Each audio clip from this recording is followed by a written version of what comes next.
Assalamualaikum warahmatullahi wabarakatuh. Selamat datang kembali di pembelajaran Min 1 Kanigoro kelas 6. Pembelajaran tema 1, selamatkan makhluk hidup. Untuk pertemuan kali ini kita akan belajar tema 1, muatan pelajaran IPA kompetensi dasar 3.1, membandingkan cara berkembang biak tumbuhan dan hewan. Tujuan pembelajaran hari ini adalah agar siswa dapat mengidentifikasi perkembangbiakan generatif pada tumbuhan.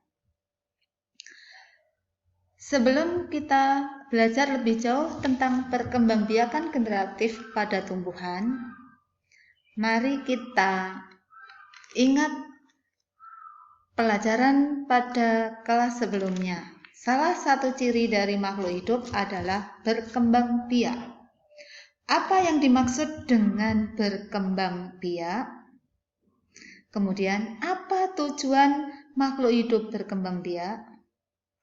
Apa saja cara tumbuhan berkembang biak?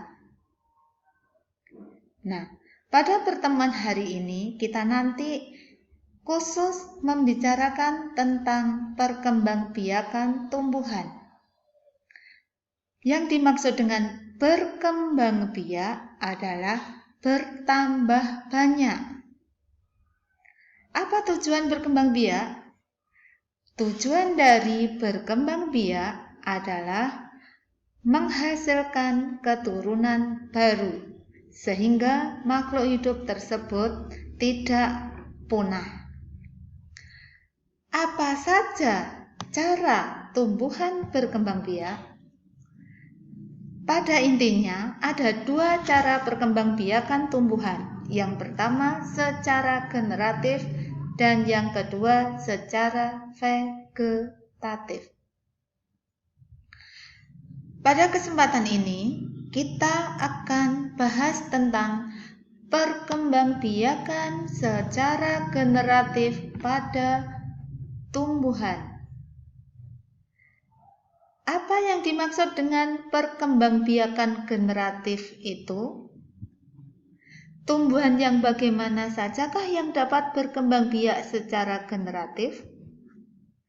Apa saja contoh tumbuhan yang dapat berkembang biak secara generatif? Nah, anak-anak coba kalian ingat. Tumbuhan memiliki beberapa bagian. Mulai dari bawah, tumbuhan memiliki akar, batang, daun, bunga, dan buah. Nah, perkembangbiakan secara generatif pada tumbuhan terjadi pada bagian tumbuhan yang mana? Apakah akar, batang, daun, bunga, atau buahkah?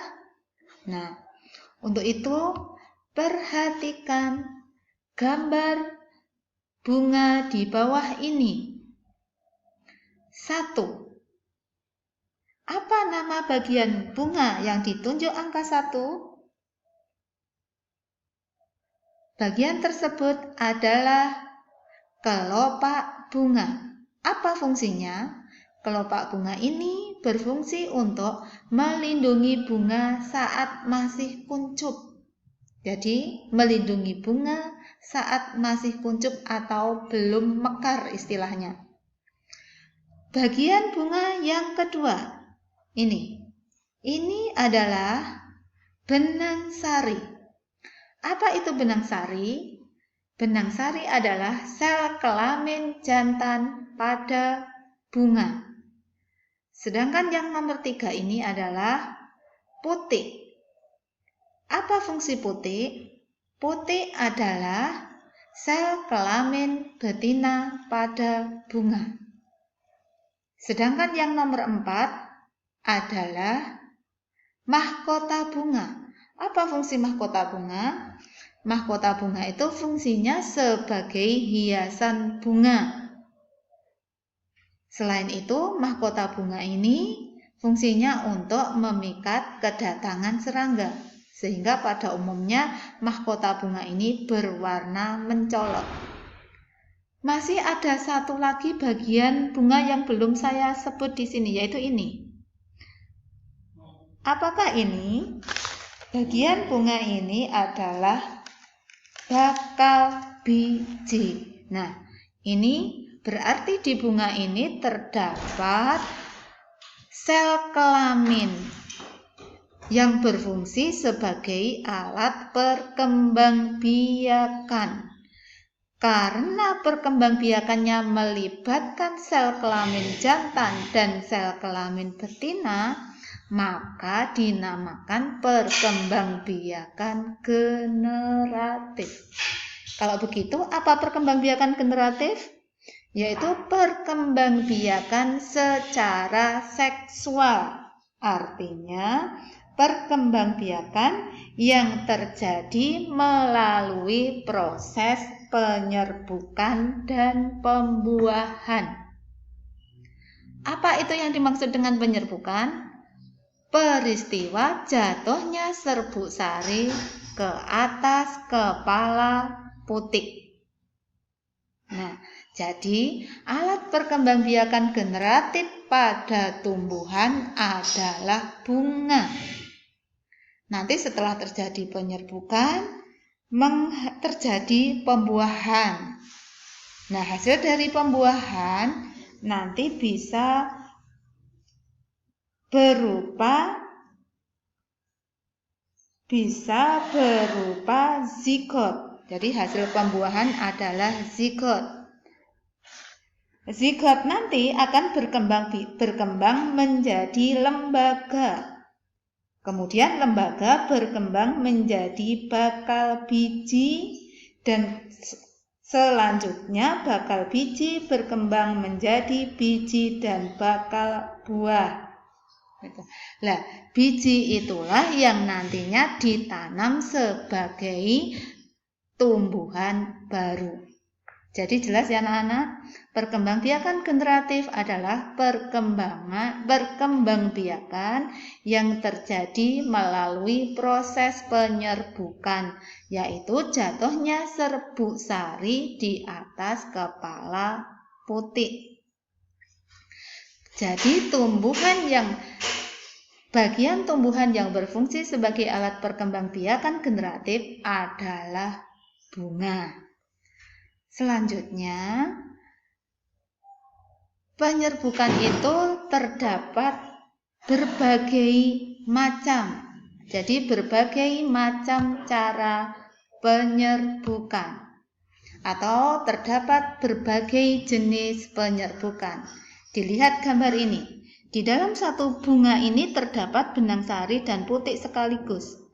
Apabila benang sari pada bunga ini jatuh ke atas kepala putik bunga itu sendiri, maka namanya penyerbukan sendiri.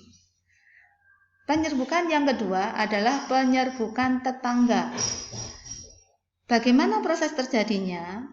Jika benang sari jatuh di atas kepala putik bunga lain. Jadi benang sari jatuh di atas kepala putik bunga lain, tapi masih satu pohon. Itu namanya penyerbukan tetangga. Kemudian yang ketiga ada penyerbukan silang. Penyerbukan silang terjadi apabila benang sari jatuh di atas kepala putik bunga lain tapi berbeda pohon yang masih satu jenis. Artinya apa? Misalnya tumbuhan ini adalah tumbuhan mangga dari pohon A, sedangkan yang ini adalah pohon mangga dari pohon B. Nah, apabila benang sari jatuhnya dari benang sari pohon A ke putik pohon B, itu namanya penyerbukan silang. Yang terakhir ada penyerbukan bastar. Dilihat, ini ada dua jenis bunga dan bentuk bunganya berbeda. Mengapa seperti itu? Ini artinya bunga ini berasal dari dua pohon, tapi masih satu jenis, berbeda varietas. Misalnya, ini pohon mangga golek, sedangkan yang ini pohon mangga podang. Apabila benang sari dari pohon mangga golek jatuh ke kepala putik pohon mangga podang, maka namanya penyerbukan secara bastar, yaitu serbuk sari jatuh ke atas kepala putik bunga lain yang sejenis namun varietasnya berbeda. Bagaimana anak-anak? Sampai di sini paham? Selanjutnya, bagaimana kok benang sari bisa sampai ke kepala putik? Itu membutuhkan yang namanya perantara. Apa saja yang bisa menjadi perantara penyerbukan? Nah, salah satu di antaranya adalah angin. Jadi serbuk sari bisa terbang terbawa oleh angin, kemudian menempel ke putik. Tumbuhan yang penyerbukannya dibantu oleh angin memiliki serbuk sari yang banyak, ukurannya kecil, kering, dan ringan. Contoh tumbuhannya padi, jagung, gandum, dan rerumputan. Selain angin, perantara penyerbukan adalah hewan. Pada umumnya, hewan yang bisa membantu penyerbukan adalah serangga. Contohnya lebah, kemudian kupu-kupu. Nah, bagaimana tumbuhan yang penyerbukannya dibantu oleh hewan? Memiliki mahkota bunga yang berwarna mencolok, berbau khas, dan juga menghasilkan nektar. Contoh tumbuhannya bunga sepatu, lili, melati, kopi, rafflesia.